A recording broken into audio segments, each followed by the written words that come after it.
Well, welcome everybody. It's 5 o'clock, time for Committee of the Whole. Welcome to the Murray City Council meeting. We're glad that you're viewing our proceedings. Tonight we have scheduled a Committee of the Whole, a short break if we have time, and then council meeting at 6:30. Because of the current health pandemic, in order to comply with the governor's directive to stay safe, stay home, and the public health order issued by the county health department and county mayor, we've determined that an in-person meeting, including attendance by public in the council, is not practical or prudent. Therefore, this meeting is being held remotely through electronic means. Each person is participating from a separate location. We are totally dependent upon the internet and technology to broadcast this meeting and to ensure the public has an opportunity to view the proceedings. However, there could be malfunctions that is totally out of our control. We do not expect any issues, but want to make you aware of the possibility. If you'd like to submit citizen comments or public hearing comments, please email to city.council@murray.utah.gov. It should be less than 3 minutes, include your name, your contact information, and they will be read into the record. All council members are present. And we'll begin the meeting. The discussion items, Controvirus Emergency Supplemental Funding Grant. Chief Burnett, 5 minutes. Okay, let's see if we can do this in less. With the coronavirus, the COVID going on, the federal government made available funding for public safety and essential personnel, and it goes along the lines with the Burn JAG grant that we do every year that we get some funding for. And so because we get that grant, we have the opportunity to get a direct grant from the Bureau or the Justice Administration. So the grant that they're offering us is $112,282. This is a 2-year grant for the purchase of personal protective equipment, supplies, and some training. Essentially what we've done is sat down with the fire department, and between us and the fire department, we have just looked over the items that we need and we feel that we will need to continue doing our jobs. And this has become quite a cost trying to track down and buy the personal protective equipment, whether just the masks that everybody's wearing and gloves, but gowns. Fire department is looking at buying some equipment should we get this grant that would allow sanitizing of inside of vehicles, the ambulances, the police cars, the fire engines. So as part of this this grant process, we need to do a public hearing, post it up for the public to have any comment, and then we can get the apply or submit it to the Justice Department, and they give us the money. We're using it only for equipment. We're not using it for any personnel or overtime or any pay. This is strictly just for supplies to be used by public safety and essential city employees. A lot of the things that we're already in the process of buying, this will help us build that stockpile up that we'll be able to use in the coming months. Any questions? Does anybody have any questions for the chief? I just have one. I'm wondering, how long do you think it would take to get the money? Any ideas on that? Once the process is completed, we submit the paperwork to the Justice Department. It comes pretty quickly, and I think there needs to be a budget opening, as with all grants. So it'll come relatively quickly. We should have it the next couple of months, and it's good for 2 years. So it's not something we need to spend all at once. Something that we will have 2 years to spend out. Great. Thank you. Any other questions? Just one question. Since it's a 2-year grant, is it all paid in one lump, or do we get half of it and then half of it?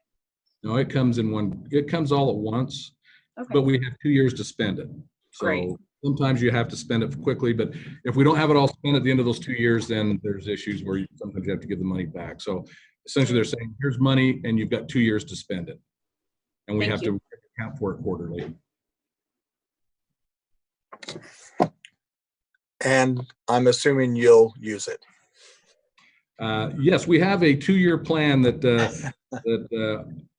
Joe Tarver and Doug Roberts from our police department and Joey Middleman from the fire department have sat down and put out a 2-year plan of all the things they need to spend. And believe it or not, they went over.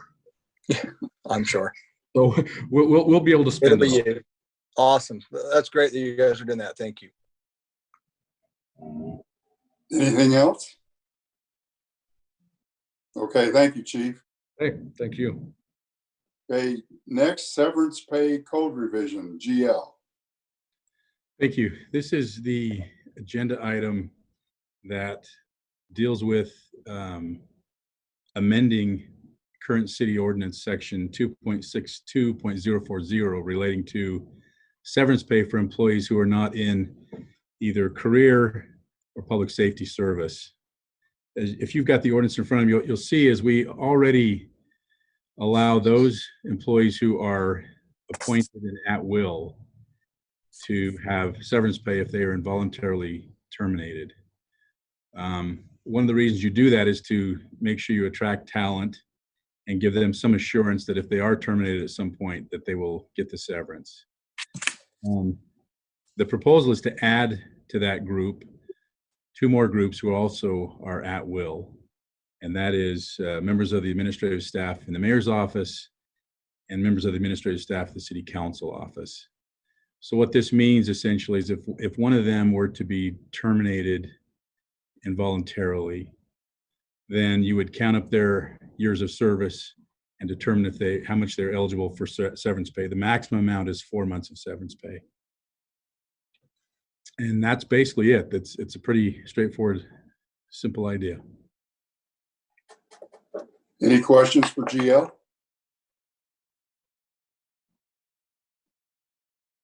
I have a question. I'm just wondering how many employees that would apply to at this point. At this point, that would apply to 6 employees. 6? Yes.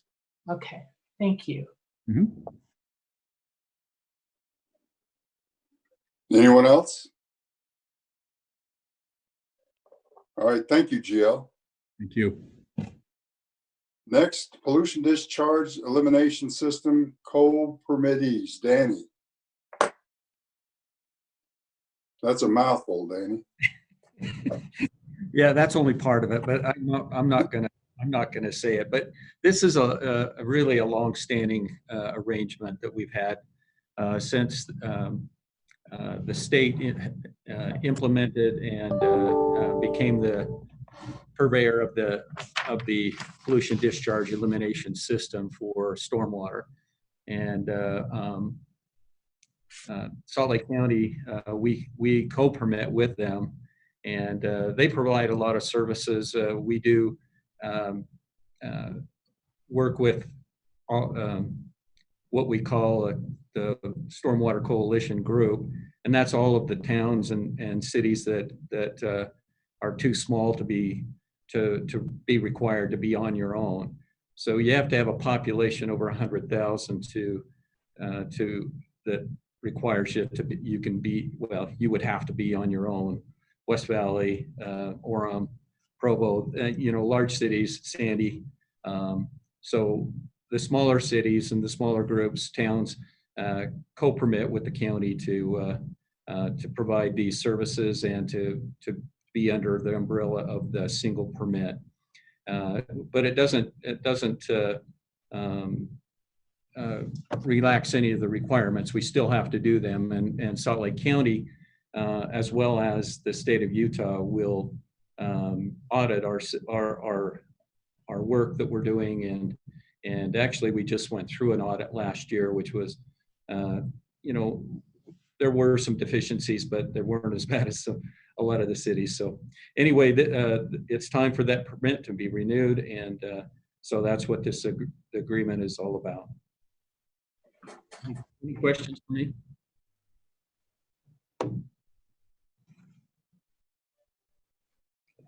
No questions? All right, good, thanks. That was easy, Danny. Okay, number 4, text amendment, transit orientated development zone, Melinda. Actually, we're on the zone map amendment. That's what I meant to say. Okay, sorry. No, I just crossed it off before we got to it. Zone You threw 40 me off for just a second. Yeah, I threw myself off. Zone map proposal 6450 and 6468 South 13th East. Melinda, sorry. I was just testing you. I hope I passed. Okay, so hopefully you all can see. See, it's not playing. It won't play. No, there we go. Okay. So we have an application from Dwayne Rasmussen to change the zone map from R18, low density single family, to R16, which is low medium density single family.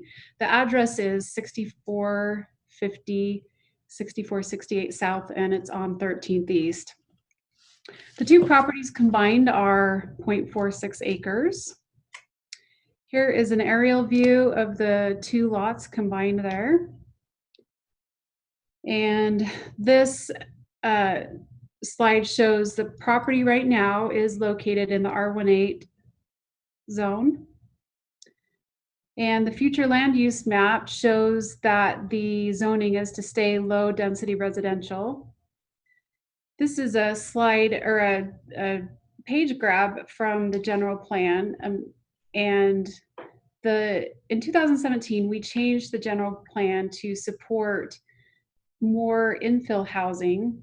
So a zone map amendment such as this is supported by the general plan because essentially the end result of the zone map amendment would create 3 buildable lots versus the 2 that are there right now. Here are some photos of the properties that we mentioned, the 6450 and the 64, what was it? 6468 South. So this item was heard by the Planning Commission at the April 2nd meeting. They did not receive any public comments. The Planning Commission voted unanimously to forward a recommendation of approval to the City Council. So staff and the Planning Commission are both recommending approval of the zone map designation change for the property and to change that from R18 single family low density residential to R16 single family low density residential. The main difference between those two zones, there is a lot size. So the R18 zone requires lot sizes of 8,000 square feet or more. R16 is 6,000 square feet or more.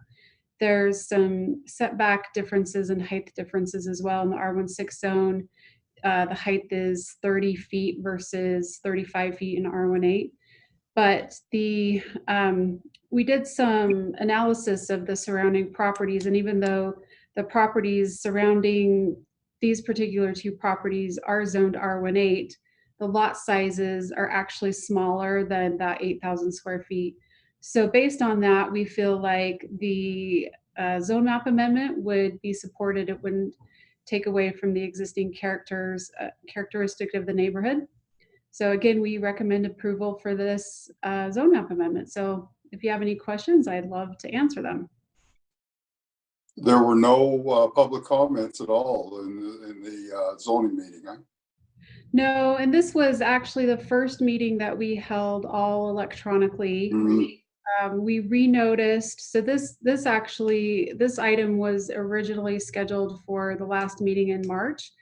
And so there was kind of double amounts of public notices because we renoticed meeting to account for not having meetings in person and to ask them to submit comments through email. But even still, with the double notice, we didn't receive any comments.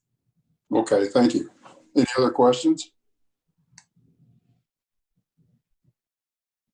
Doesn't sound like it. Okay, thank you, Melinda. Now let's move on to text amendment transit orientated development zone. I really wanted to get to this one. Melinda. Okay, it is a little bit more exciting than the last one, maybe. Let me just find the right one and share my screen again.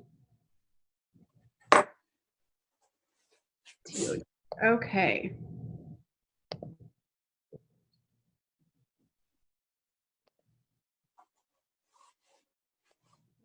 Okay, this one actually is an exciting item to come before you. The applicant is actually, it is Habitat for Humanity, and they are looking at the property located at the corner of 4500 South and Main Street in the TOD zone, which is over the Fireclay area. And what they're proposing, and the reason why this zone, or excuse me, text amendment is before you, is because their proposal includes some items not currently allowed in the zone, but they're proposing some affordable housing mixed use that would include the Restore facility and headquarters for the Habitat for Humanity. I don't know if you're familiar with the Restore facility, but it's essentially a secondhand store for building goods and kind of housing products. And so it's a great way to kind of reduce waste and have building materials supplied to individuals at a lower cost. So they've proposed this mixed-use development over there, and the TOD zone does not currently allow for the wholesale trade of lumber. And so they have asked for a text amendment to add essentially one land use code to the list of items that would be approved through conditional use, which the item number is 5198, the wholesale lumber lumber and building materials. So this slide just shows an overall zoning map of the city. You can see at the top of the screen, there is a yellow circle. It kind of shows the TOD zone, which is that kind of salmon color. The TOD zone is shown a little bit more detail here. So we can see we've got 4500 South bordering on the south, and then we have Main Street here. The property that they're looking at is this property right there on the, I guess, the southeast corner of the zone. So what we have, or what is proposed with the text amendment is to amend the 5100 codes to allow just one of those, what are the land use code item to be 5198. But instead of blanket allowing all of the 5100s, we wanted to provide some additional items of conditions so that the area, the current zoning gets protected with the intent of the TOD zone. So the proposal is to add in just the one use of 5198 and to have that limited to wholesale and resale and building with footprints no greater than 30,000 square feet. And we would not allow any outdoor storage. And then anything with delivery or docks would have to be screened from the public streets. So one of the reasons why we're comfortable proposing this in the TOD zone is, well, going back to this slide, the TOD zone up there in the Fire Clay area is the only area within Murray City that has that zoning designation. It's primarily built out, and so adding in this use is not a big risk to the rest of the area to have a bunch of developments like this try and come in.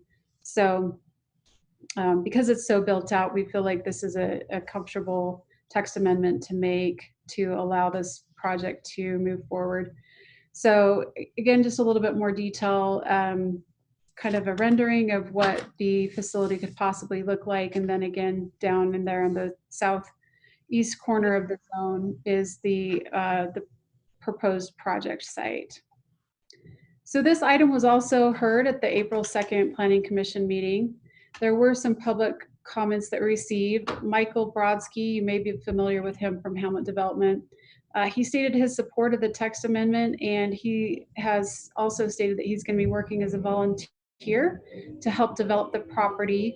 He's got a lot of expertise and knowledge with the soils and materials over there in that area, and so they had asked him to come and help with the project. And then Jeremy Runya, who works for Housing Connect, which is essentially part of the Salt Lake County Housing Authority, also stated his support of the text amendment. They essentially, those are both of the applicants. So we didn't receive any other public comments. The Planning Commission voted unanimously 7-0 to forward the recommendation to the City Council. And then we are also, staff and the Planning Commission are aligned in that recommendation of approval to amend section 17.168050, the TOD zone, to allow land use code number 5198, wholesale of lumber and building materials as a conditional use. See, that was way more exciting. Can I answer any questions for you, Council? Does anyone have any questions? I just have a comment. I think it's a great use of that property, so I think I'm very supportive of that. Yeah, Habitat for Humanity is a great organization. Yeah, really. It would definitely be an upgrade from what's over there right now. So we're hopeful the project will go through. Any other questions?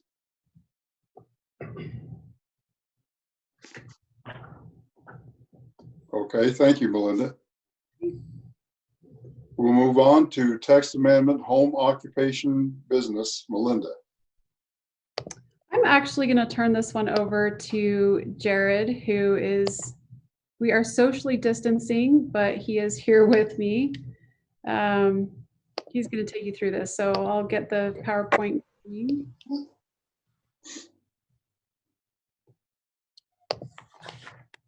All right.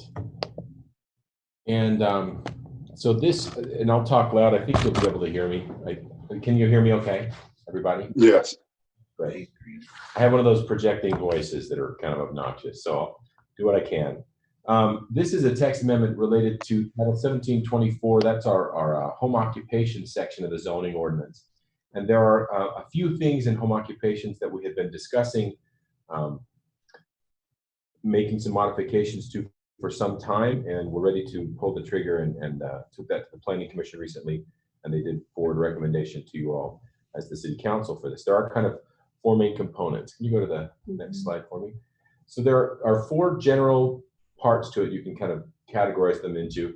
The first part of it is that we identified a clear distinction between major home occupations and minor home occupations and home occupations generally. And this is an outgrowth of the legislature in 2018 making some changes to the way that cities are allowed to charge for the application and fees like that for home occupations that don't have an impact. So we wanted to define no impact home occupations, and we've done that here, and then separated them out as major home occupations and minor home occupations. So a minor home occupation, as you can see, is any home occupation business that's not classified as a major home occupation business, everything but. And major home occupation businesses are everything based, this is based on the state legislature's definitions for who can and can't. So major home occupation is one that has an impact that's larger than its impact as a residence on its own. The two whose use materially exceeds that. So that allows us a clear definition and a distinction between who's major and who's minor, and therefore the next part of it, if you go to the next slide, the next part of it is who gets charged. So basically, a home occupation that is described or defined in our new definitions as a minor home occupation will not be charged, and that's because we're not going to require them under this proposed change to seek a license or have a license. That's always been in our purview. We've not ever done that in the past. We've always said, well, you have to have a license. And so when the state changed their rules and said, well, you can't charge any fees for these no impact licenses, we ended up as a city tracking and processing and dealing with a whole bunch of licenses for whom we couldn't even charge $25 anymore or $50 anymore to process. And they also had to keep going through this process, and many of them don't really need a license. The state doesn't require them necessarily to have one. I can't hear Jared, sorry. Oh, you're losing me? If you'll turn your volume, or if you'll mute yours, so I can unmute mine.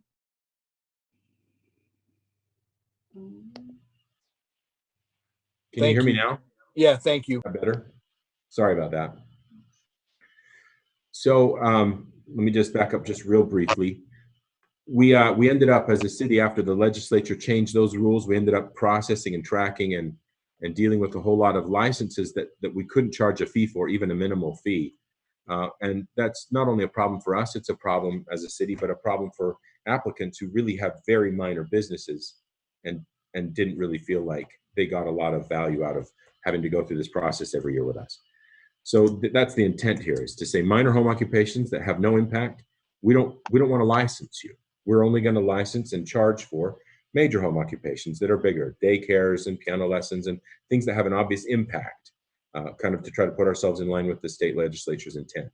Now, along with that, the last item there, C, is that an owner of a minor home occupation, somebody that's operating as say they're a tax accountant and they work, for 3 months out of the year and they only work from their home or at other people's places, they have no impact, but they may want to have a license. So item C there is our code proposal to say those folks could opt in as if they were a major home occupation, and it removes that problem where we're not allowed to charge them because they're opting in and saying, well, I want to have a license, even though you don't require me as a city to have one.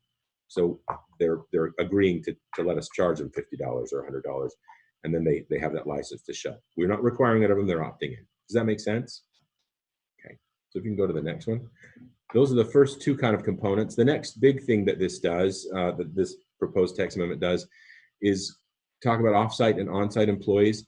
There was some confusion in the existing code about what constituted an onsite employee and how many there could be. This clarifies that every home occupation, they can have one employee who does not live in the home. Generally speaking, home occupations, family can work together in the home. People that live in the home together can all be part of that business, but only one employee from outside of the home can be part of that business, unless the Planning Commission allows additional employees through that process of reviewing a major home occupation. So that kind of pushes you over into that category as well if you have outside employees, but that generally does that anyway. You're not a no impact license if somebody who doesn't live at the home comes to work every day. The other thing that it does is clarify offsite employees and how they get to function with the business. If you have employees who are not part of your business on a daily basis, but that work offsite with you, work from their homes doing other things, and they don't have any reason to come to your home for part of the business, if they ever do, they cannot park at the home along the street near the home. So if they're an offsite employee, then we're asking them to verify that they are truly an offsite employee and they're not at the house on a daily or regular basis. The next part, fourth part, has to do with the use and storage of trailers. A lot of home occupation businesses, typically landscape contractors and other folks like that, will have a trailer or something like that. We have ordinances that do not allow any business-related vehicles or trailers at homes. This current proposal will allow them with certain restrictions, 1 through 6 there. It can be an open trailer, it can be an enclosed trailer, it can't be more than 20 feet long. That we felt like was just too large of a trailer or equipment. Materials and equipment that are part of that can't be stored outside the trailer. So if you're a lawn maintenance company and you have 6 lawnmowers, we're okay with your lawnmowers being on your trailer in this code, but we don't want them on the driveway, in the front yard getting serviced or out of the way or whatever. We have that problem. These are all written based on sad experience. The third one, that trailer needs to be kept in the side or rear yard behind a fence or be in a garage.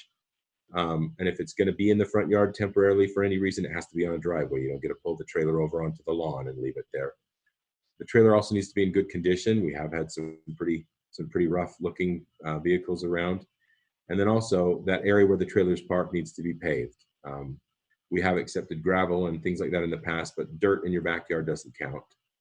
And then when you're applying for a home occupation license and you're going to use a trailer, we're going to require, or we'd like to require, a site plan showing where that trailer is going to be kept, so that we have that on record, so that when we get complaints about it, we have something to fall back on. That's kind of the nutshell of that. There are, among those four, other than those 4 big points, just a few little mop-up items that we did, clarifying that business vehicles that get parked at the location for home occupations need to park off the street, other than, you know, a delivery of a package or something like that for the home. That disruptions could include excessive traffic, noise, and dust. Oddly enough, that wasn't really clear in the ordinance, and we need to be able to do that for code enforcement issues. Again, the home occupation business can only be operated by people who use the home as their primary residence. So there are a lot of kind of varying situations of people's residency. We wanted to make sure that it was clear that you don't get to live in the house for 1 month and declare that that's where you run your business from as a home occupation. You need to be an actual resident. And then fourth, that when it's, and this is an odd one too, but in several places, we needed to clarify that when we ask people to go to the planning commission to be reviewed for their home occupation, for their major home occupation, that is for the purpose of considering conditions that would reasonably mitigate the impacts of that occupation. That's just sort of the legal aspect of it. We wanted to be able to lean back on that and say, here's why you have to go to the planning commission to talk about this. Those are the changes in a nutshell. I know there's a lot of them, so I apologize for the quick rundown, but the planning commission meeting was held on that same night that we talked about before with these other 2 items. We did not receive public comments on this, and the planning commission did feel comfortable with it and voted unanimously to send it on with a positive recommendation to the city council today. We're still in line with that. We feel like these are good changes. They've been necessary for a while, and they've been a long time coming, to be honest, and we're glad to have them in front of you for consideration. Happy to answer any questions if you have any. Thank you, Jared. Anybody have any questions for Jared? I do. In what instances would a business owner, a home office business owner, want to have a license? Like, what are some of the situations? Or Sorry, can you say that again? can you hear me? Jared, also, will you guys take down that screen so we can see everyone? Thanks. Can you guys hear me? I don't know if you can. Dale, can you hear me? Yeah. At what point would a home business want to have a license if they're not required to have one?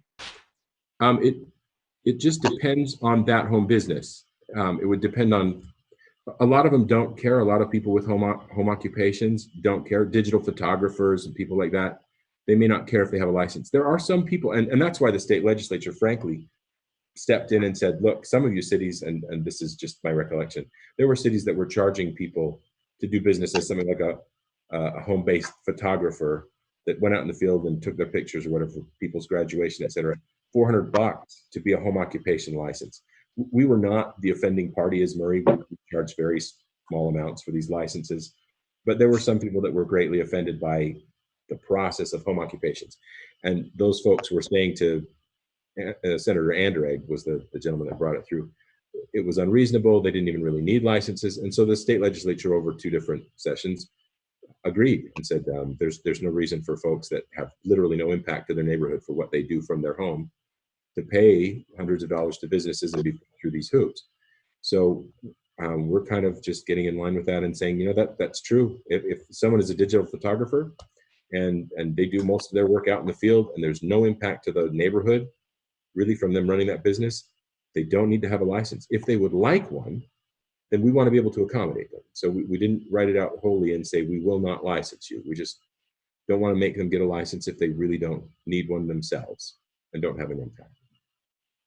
Councilmember Dominguez, to follow up on that, there are some instances where you may want to have a license for insurance purposes, or maybe homeowners insurance might require you to have a business license. So that could be another situation where people have come and out or have wanted to get a license just to fulfill some type of an obligation for that. Good point.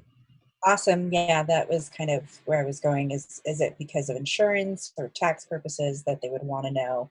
Because I know on your taxes you can deduct it Yeah. in your taxes of having a home office. So I was just curious if you guys Yeah. knew. All right. Yeah, Awesome. that's Thank you, guys. Great point. Any other questions? I have a question. Jared and Melinda, when you talk about good condition, how do you determine that? If it's, I think that's the word. I can't remember if that's the word you use, but the trailers are in good condition. Yeah, kept in good condition. Yeah. Okay. It wasn't really further defined than that in the code that we have proposed, in the ordinance we proposed. Although I would say probably just in operable condition. So licensed, operable, no flat tires, that kind of thing. Okay. All right. Thank you. Yeah. Anybody else? I had one question. And that was when talking about the on-site employee who doesn't reside in the home, is the intent of that to mean one employee on the books hired by the in-home business, or is it intended one at a time in the residence? That's a really good question. I believe that the actual text talks about one at a time. Give me 1 second. Up to one person not residing in the residence may work, volunteer, or otherwise assist with the business on site at the dwelling, period. So it's not about the timing, it's that one person. So if they want to have more than that, or they need to have more than that one allowance, they'd have to go to the planning commission and say, well, I have 3, but maybe they're not all, maybe that's a problem, but maybe they're not all there at the same time. They could further condition that, but the intent of the ordinance, the way it's written, is only one at any given moment. Thank you for the clarification. Thank you. And if I can just add a couple other items, the business licensing is meant to pay for itself. And we had a study conducted a few years ago, which kind of showed how much the business license fees should be, how much we should charge, based on the time it takes, the resources, the material to license businesses. And as we, took a step back and looked at this, we felt like the value of whatever little information we were getting based on requiring these businesses to be licensed just did not outweigh the volume of work associated with it. So we haven't been able to receive these revenues for the past couple of years. This will just allow us to drop the workload, which will be very helpful with our staff here to not have to worry about licensing businesses that we can't charge fees for. And then lastly, we have had a number of situations over the last couple of years where the businesses have failed to renew their licenses on time, and even though they're exempt, with the system that we have, our software isn't able to exempt those late fees, even though they're not charging an actual licensing fee. So we've had to do a lot of manual fee adjustments, and also the exempt businesses are not able to renew the business licenses through our online system. And so all of that work has to come into our office and be done manually by staff. So it's just very cumbersome and ends up being, again, work that we just can't recoup any costs for. Okay, anyone else? All right, thanks, Melinda and Jared. Thank you. Let's move on. Excuse me. Okay. Let's move on. Vacate a portion of Poplar Street right away, Danny.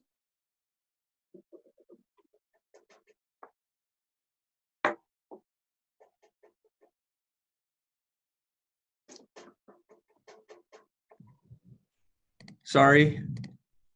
Okay, here I am. There you are. Go figure. So I've been trying to get a couple pieces of information to come up so I could share my screen, and I'm having issues doing that. So bear with me just one second. I'll try to get something.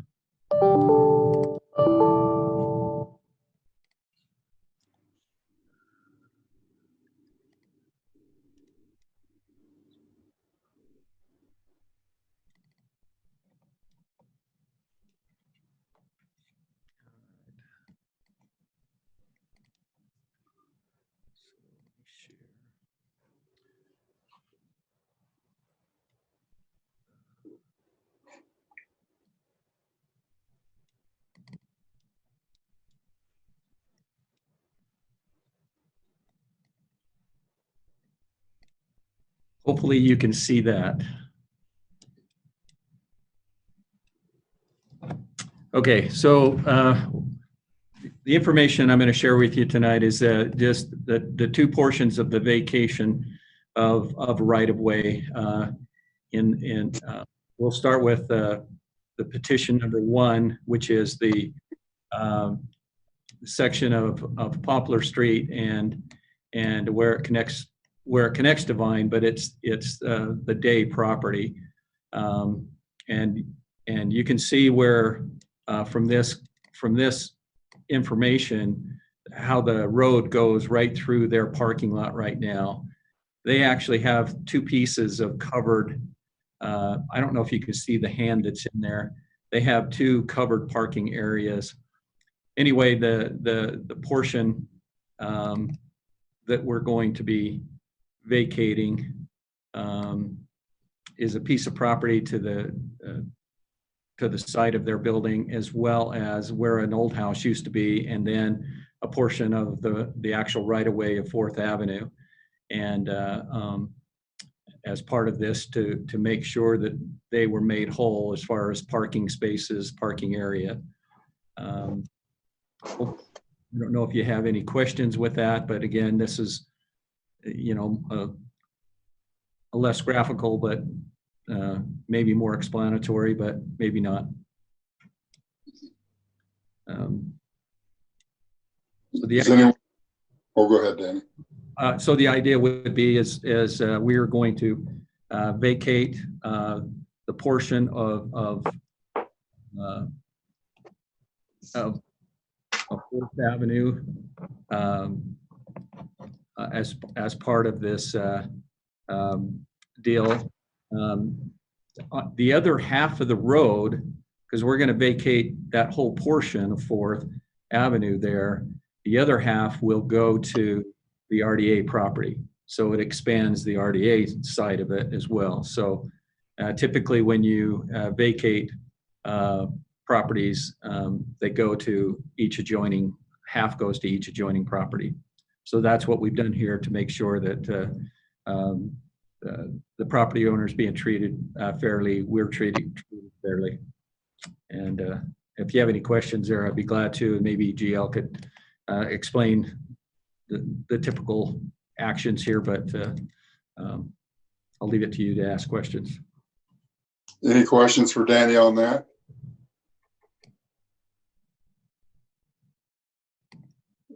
Doesn't sound like it, Danny. We'll move on to vacate a portion of 4th Avenue right away. Okay, so let's go down one more screen. So at the top of the screen, you can see there's State Street there, and then the existing Poplar Street that goes through there, which is the access to the fire station and to the mansion and a couple other things. Anyway, that's that section. So from 48th to 5th Avenue is the portion that we would vacate to